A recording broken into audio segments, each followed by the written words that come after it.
Headlines brought to you by Chitale बंधू।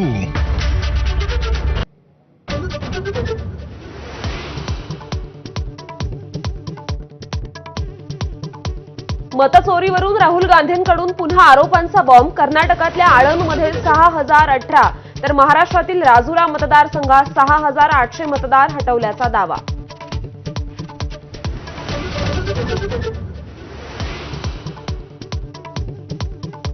निवडणूक आयोग लोकशाहीच्या मारेकऱ्यांना पाठीशी घालत असल्याचा राहुल गांधींचा आरोप। दलित, आदिवासी, अल्पसंख्याक, ओबीसी मतदारांना लक्ष्य करत असतानाही आयोग गप्पच असल्याचा निशाणा।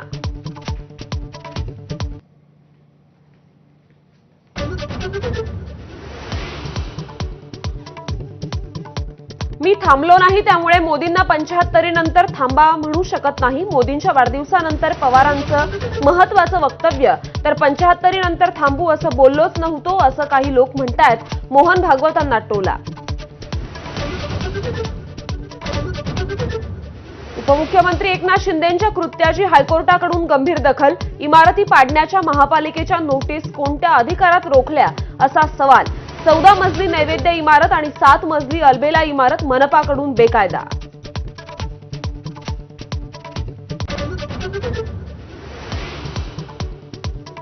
शिंदे फडणवीस हे नशा नसलेल्या ब्रँडीच्या बॉटल्स। ठाकरे ब्रँडबाबत फडणवीसांनी केलेल्या टीकेवरून संजय राऊतांचा जोरदार पलटवार।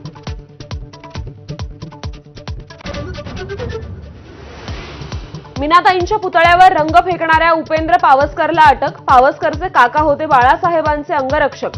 ठाकरे पिता पुत्र पावसकर कुटुंबाच्या संपत्तीच्या वादात हस्तक्षेप करत असल्याचा आरोप।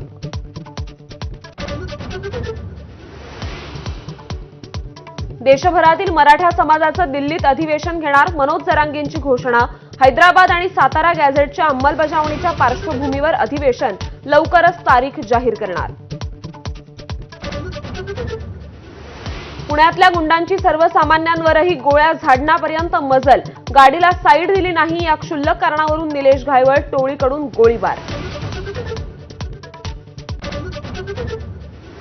पूजा खेडकरच्या आई आणि वडिलांचा 4 दिवसांनंतरही थांगपत्ता नाही।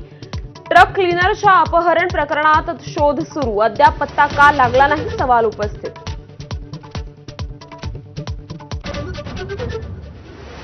पुन्हा एकदा भारत विरुद्ध पाकिस्तान हाय व्होल्टेज सामना रंगणार। यूएई सोबत सामना जिंकल्यानंतर सुपर 4 मध्ये भारत पाकिस्तान लढत। पुन्हा राजकीय वाद पेटण्याची शक्यता।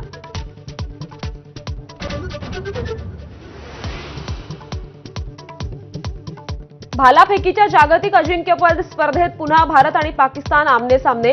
टोकियोमध्ये सुरू असलेल्या स्पर्धेत भारताचा नीरज चोप्रा आणि पाकिस्तानचा अर्शद नदीम उतरणार अंतिम फेरीत।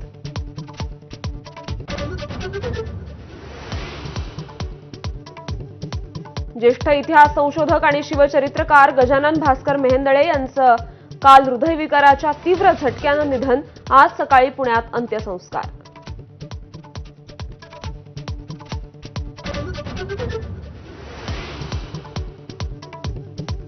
नमस्कार, मी श्रुती कुलकर्णी। आपण पाहता एबीपी